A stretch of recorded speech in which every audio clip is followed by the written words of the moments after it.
Okay. So today, as I said, I will be exploring the advent of hope and faith. And what I would like to do is dedicate this talk to a profound human who came into my life at 29, and she passed away 2022. And well, when I was 29, and almost over 30 years, almost 30 years later, she passed away. Her name is Helen Manor. She was a great, great friend, sister, aunt, mother to me all those years. And she gave me a lot of hope. And eventually I could live in faith from that hope. So I'm just going to turn off the share so you can see me, or I can see myself more here in the view. Okay, there we go. So today I want to share a little bit about, first of all, the fact that I'm surrounded by dogs and they get a little noisy. Don't worry about it. I'm sure that it will pass. So as you can see, I have my Christmas tree up. I've got my candles. I've got all my lights around the fireplace. That was my hope for many years. My spouse, and everybody knows, she laughs at me. She says, no, you put up a tree every year at first week of November because Hallmark comes out with their movies.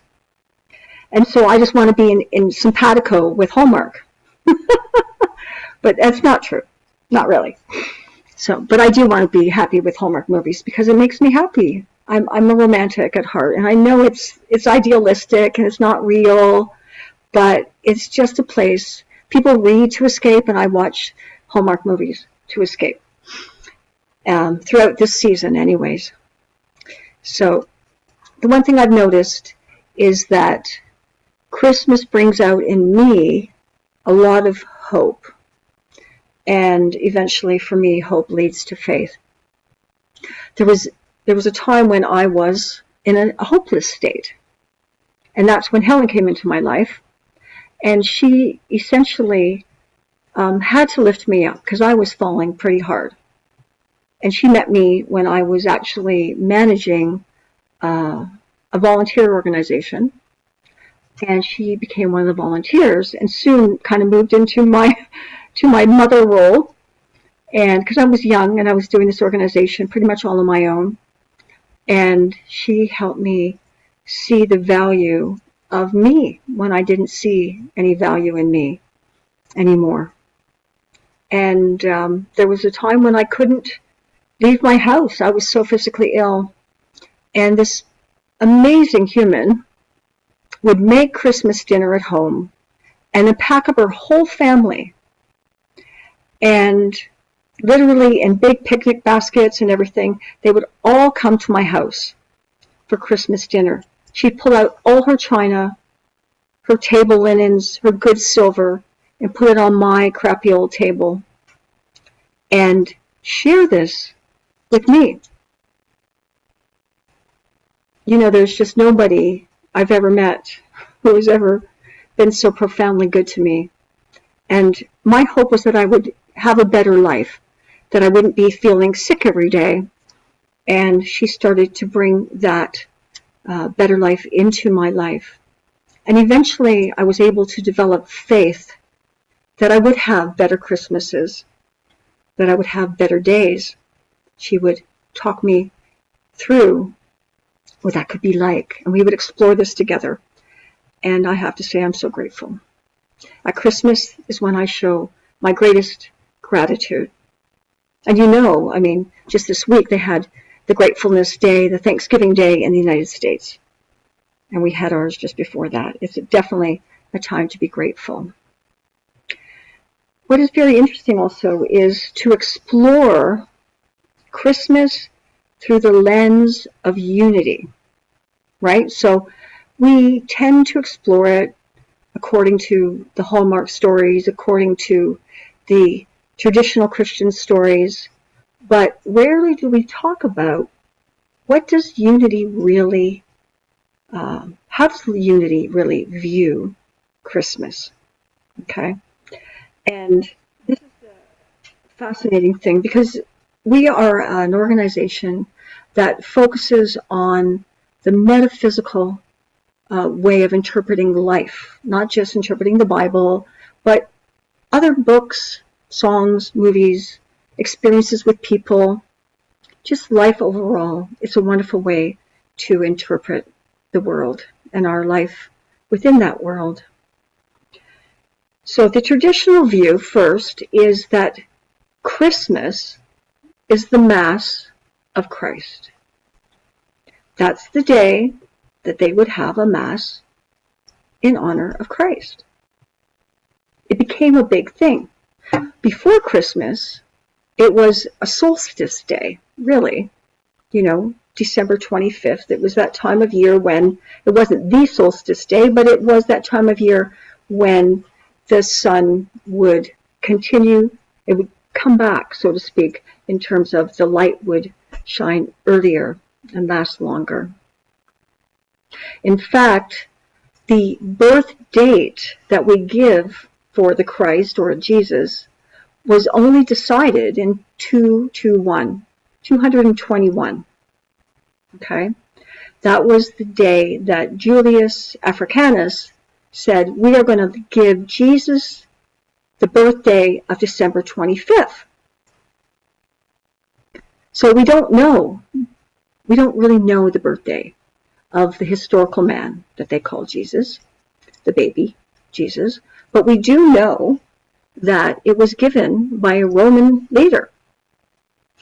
And we also know that that day is auspicious to Romans at the time anyways, as it relates to the sun, right?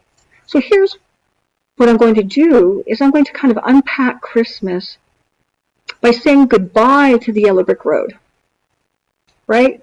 I'm going to go back and I'm going to extrapolate all of the fluffy stuff and all of the additional stuff added on to this little boy named Jesus and bring it back to its origination.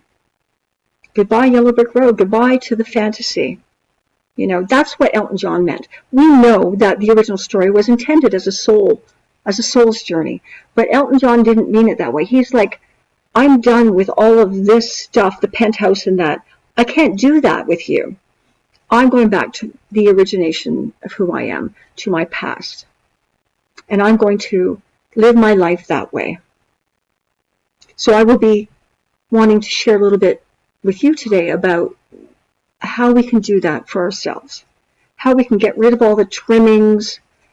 So I have a tree here, it's beautifully trimmed, but there isn't a ton of stuff under that tree, except for the kids, because the kids, they're still in that Yellow Brick Road fantasy world where they need that. Or they get really grumpy all year long, and I don't want to deal with that. But let's look at Advent. So Advent, to me, is an adventure, right? The adventure of December. It's fun. It's exciting. I always get absolutely happy. And we start 4 weeks prior to Christmas as a way of exploring ourselves. You see, for a lot of people, it's a matter of exploring the stores. What kind of stuff we're going to serve for Christmas dinner. But if you are truly looking inward and using the Unity messages, then you will see that Christmas is 4 weeks of self-growth. 4 weeks of waking up by using the ideas, the divine ideas of hope and faith, peace, love, and joy. So when you explore those divine ideas and go into prayer with them or meditation, you will see that you're starting to unfold something really profound. And at Unity, we say that that profound unfoldment will lead us, me, you, to our Christ nature. So Christmas at Unity is the rebirth of the Christ within you.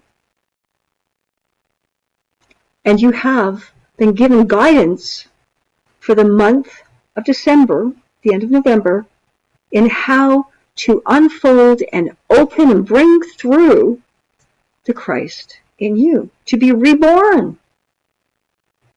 The original meaning of Advent is the coming. It came from the Greek word, parousia, the coming.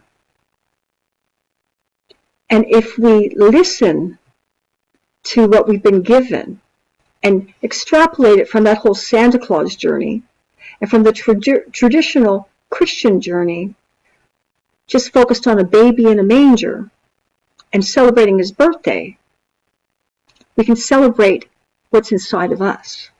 That there is something so profound and meaningful within each of us that we can explode it open.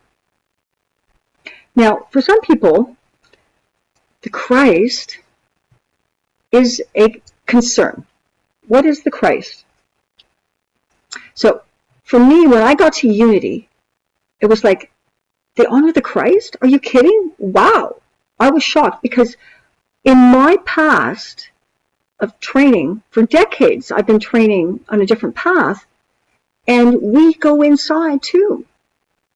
We don't call it the Christ. Now I do. But we would call it a state of consciousness. A state of consciousness. The Christ, literally, in countless communities, I can't keep up with how many who understand that the Christ is a state of consciousness. So when you get to Christ Mass on December 25th, you are truly honoring that Christ within you. The divine nature that you carry as a human is to express the indwelling oneness, or God, or the loving source, whatever you want to call it, through you. And that is what they call the Christ. Some people would say, hey, that's the same as my Buddha nature. Yes, it is. There is something so profound. The Buddha nature, the Christ, the Marifa, the awakened being, the realized being, the enlightened being. Different words, same experience. A high state of consciousness. So every December, on that day, the 25th, which we know is not his real birthday, and that's okay, it's a good opportunity to explore that indwelling nature of divine ideas coming through me, through each of us, that we can call our awakened self, or the Christ self. And personally, I like to do this all year long. It's not just on Christmas. You know, this is when I can get other people involved, is during December, right? Nobody wants to hear me talk about this the rest of the year, but it is really a time when I love to start talking about what this is. It is an exploration. And we are exploring today hope and faith. So we've all had moments where we feel hope and moments where we feel faith. And they go together really, really well. I was, last week I was supposed to be here, and I really wanted to hear Reverend Thomas talk. And I have since watched him talk. But what I've noticed about, so I'm going to set this up differently. No? Okay. So Reverend Thomas was a wonderful speaker, and I really enjoyed his talk. But while he was talking, I was on the way to the hospital last Sunday. And I was hopeful that I would get there in time. And I was hopeful that when I was there, they would unravel what was wrong with me. So it wasn't new. I've been experiencing pain in my left arm for months. And the doctor said if it got worse, that I should go to the hospital. Well, last week it went really bad. And by Sunday, I'm getting shooting pain up and down my left arm, right into my back shoulder, and then a pain in my throat, and all the stuff they say that we need to be aware of for cardiovascular illness, risk of heart attack. My brother has heart disease. My mother has heart disease. I thought, oh, shoot, I better get there. So on the way there, I was hopeful that they would find the answer, because I'm done with this pain, right? I didn't yet have faith. Faith, for me, is an evolving experience. So when I get there, it's pretty packed. It's winter. It's pretty packed in there, but there were several seats open. And my brother, who worked in the hospital system for over 30 years, he said, hey, if there's any seats open, you're good to go. If people are not standing, then you're going to get through within 8 hours. That's his understanding of the hospital system. So while I was there, I was taken in pretty quickly to triage, ECG pretty fast, and then the waiting began. And I started to evolve my faith. I started to say, well, they've got some awareness already. Then they sent me for blood. So it was a process of unfolding my hope, moving into awareness that now I have faith that they're doing something to help me, and they're going to find the issue. See, it took me some time to get to that faithful place. And faith is very important because it helps me stand stronger. You know, in New Thought movement, we want to get into faith because faith is how we express ourselves. In the New Thought, I trust, I believe, I am well. I believe that I am love. That is the New Thought, right? In New Thought, hope is very temporary because it leads to faith. Just as my experience led from hopefulness into faith. And that was very important for me. It turns out I'm cardiovascular clear. I'm clear. We're good to go. It's probably a muscle issue, tendonitis, or pinched nerve. So I'm unfolding that, and I have hope that that will unfold very soon. So I want to explain to you also how people began to have faith. Because it starts with the Hebrew Bible, right? So in the Hebrew Bible, which is we call the Old Testament, but really more and more people are calling it the Hebrew Bible. And in the Hebrew Bible, there were countless examples of lamentation, hopefulness. Please God, bring us the Messiah, bring us the one who's going to pull us out of this nightmare, right?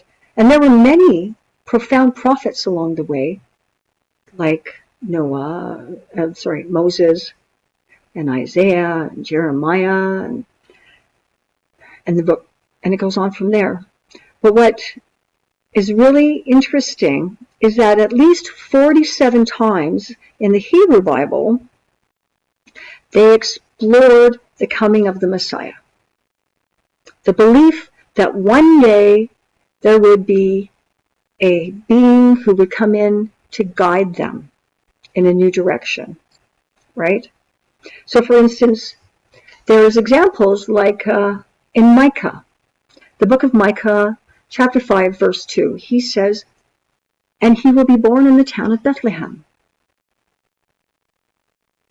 That is later confirmed in the New Testament in Matthew chapter 2, verse 1, where he says, and the Christ was born in Bethlehem. right? We have this happen at least 47 times where we have the hope coming out of the Hebrew Bible leading into the experience that confirms what their requests were, because I see hope as a request. And in the New Testament, there it is. There are all the answers that confirm the hope moved into identification. And when you get that identification, if you believe it, it becomes your faith.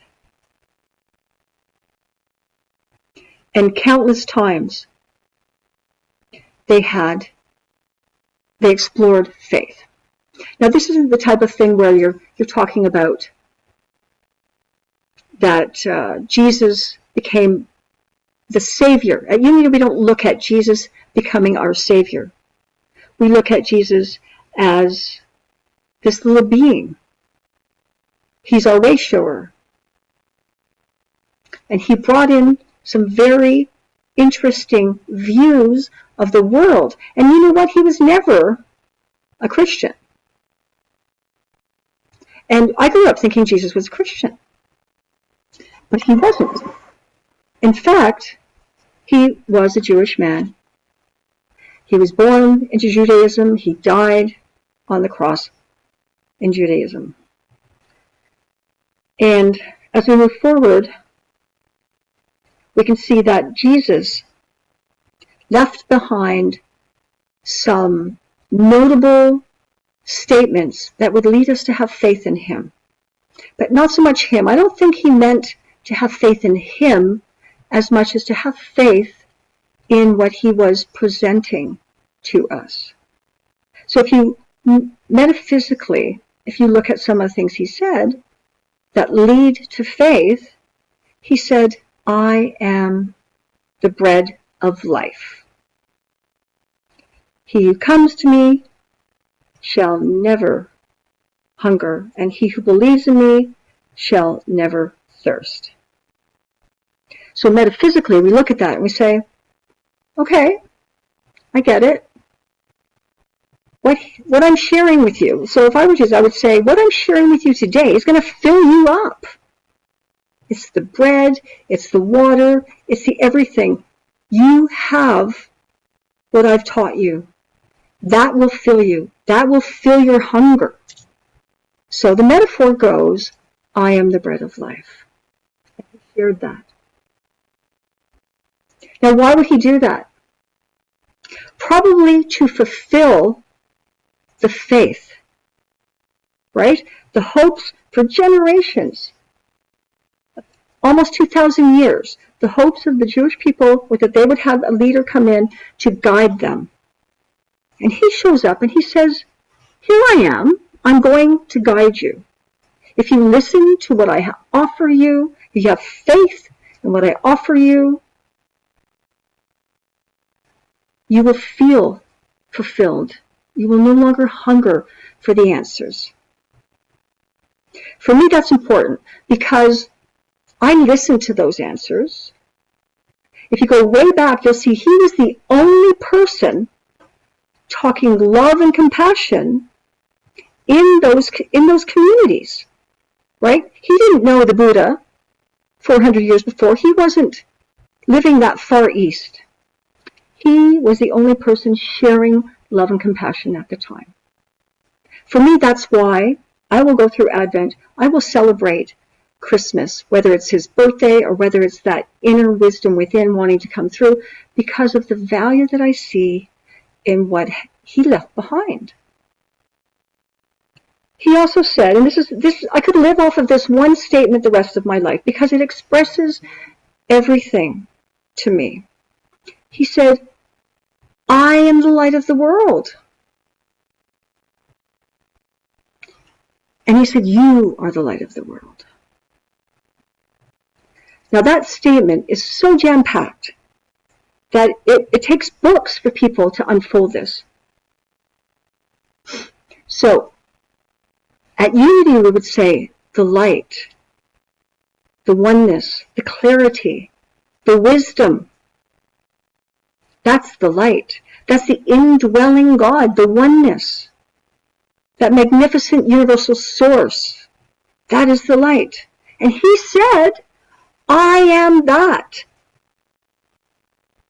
They don't do that just anywhere. They do that at Unity. That is what people should treasure, because this is pretty profound stuff. He was talking Unity before Unity was Unity. He was saying it's all in there. We know that. The one power and presence are everything everywhere. It's here, it's there, but it's definitely in here. People do not express that generally. They'll call it the Holy Spirit or something, but it will not be identified as something that you have. But we know, and we have faith, that we are a part of the one power and the one presence. And that's what kept me at Unity. That's what drew me to Unity and has kept me at Unity for all these years. And he also exhibited something that I love. Goodness. And something happened to me not long ago that, I guess it was a year ago, and I was feeling pretty low. And I heard this inner voice, and it said, Cheryl, it's Stephen. And Stephen, who? I must know half a dozen Stephens in my lifetime. So I'm thinking, which Stephen is it? So I go through them, and it's, okay, that's the one. I said, okay, what is it you want to tell me? Because this Stephen happens to have died the year before this message came to me. And he said, because I'm feeling really low, I have no energy, I'm emotional, and I just don't know what to do with these feelings I'm having. And you magnetize yourself to answers. It doesn't have to be the true person who passed, but I magnetized myself to an answer that helped me. And I heard him say, always remember that you are good. You are good. And then I just cried a little harder. Because you know what? At that moment in that day, I didn't believe that I was good anymore. It's not that I had done anything. It's just that I didn't have faith that I was good. And if there's anything we are left with through that Christ nature, it's that in that core is our goodness. We are good, essentially at our core. And guess what? That's principle number 2 at Unity. I am an aspect of God, therefore inherently good. To me, the second principle represents our Christ nature. It's not taught like that, but I live it like that. And I love that about our principles. First one is God is. Second one is I am. So the Christ is in me. And we teach this at Unity. They teach your ministers about this. We have to take courses in this.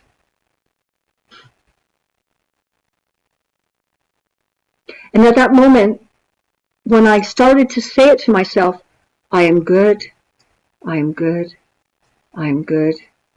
Within 5 minutes, I went from being super tired and sick to feeling completely rested and at peace. Simple. I am good.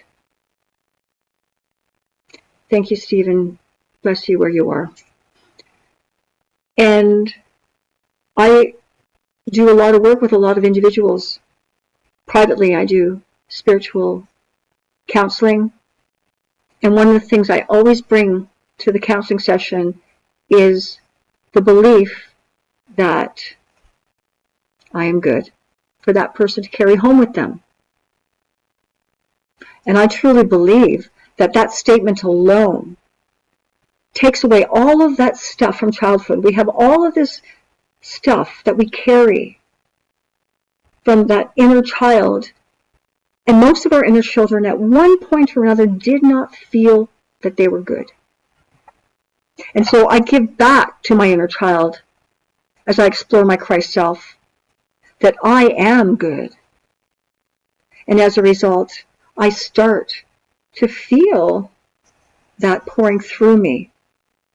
And it is alive and well in me. And every time I start to go down, I start to talk to myself again with the new thought, beliefs that I am good, that Christ is within me, I am divine. Those are the main focuses for my own healing work. And in fact, I'm just going to throw this out to you. This is another talk ahead, which is that Jesus in the book of John is represented several times as the first I am thinker. I am the bread of life. I am the light of God. I am the Lamb of God. And it goes on. To me, if he actually said those statements, that would make him the first written New Thought thinker. So to me, Jesus, if it is accurate, was the first New Thought thinker. We don't know who John was. We don't know where he got all his information, but we can assume and hope that it came from first person to him. And it expresses the I am. I am that. So today I'm going to ask you, in my call to action, to unravel what is for you Advent this week, what is for you Christmas, and what hopes do you have? And then by the end, I would be curious to know, what faith center did you fall upon by the end of your 4 weeks? What are your hopes? And then where did you land? Perhaps you got to faith in some way. Please join me now in a brief meditation. Just take a couple of slow, deep breaths.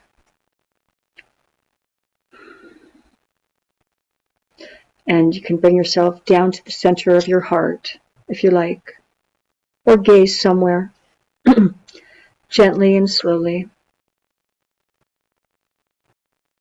There are a couple of things within each of us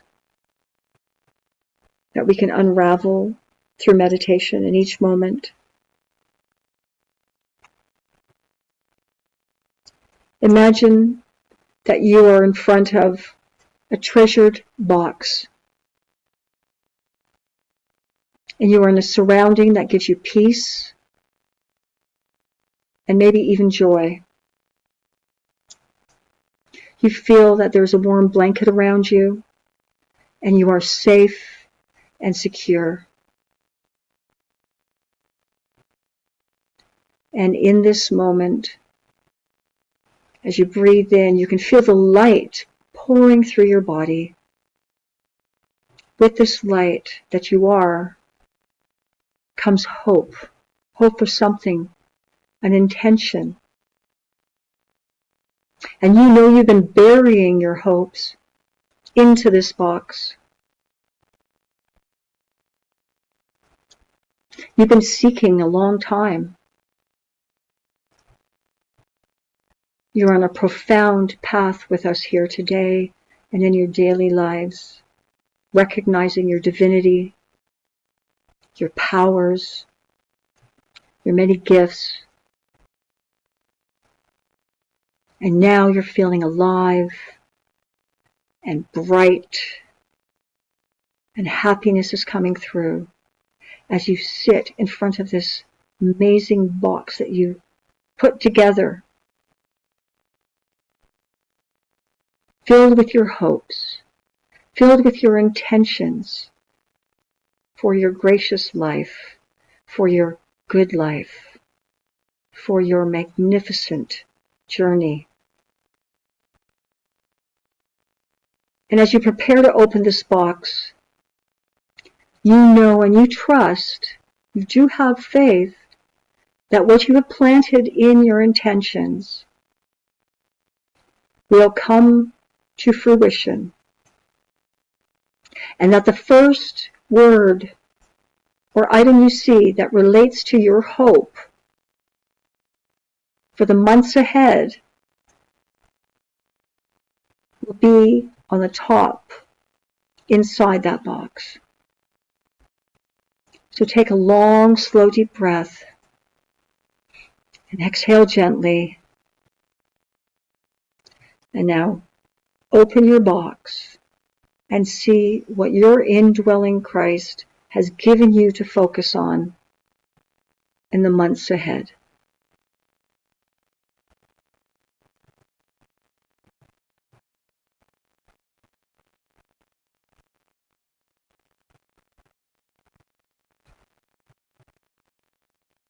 And I would ask you to take this item or word on paper or whatever it is and take it out of the box. Close the box. And then place this to your heart.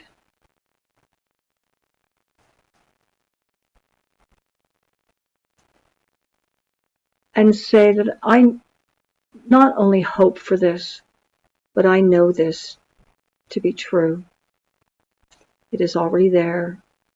It has already happened. And I am so grateful. And so it is.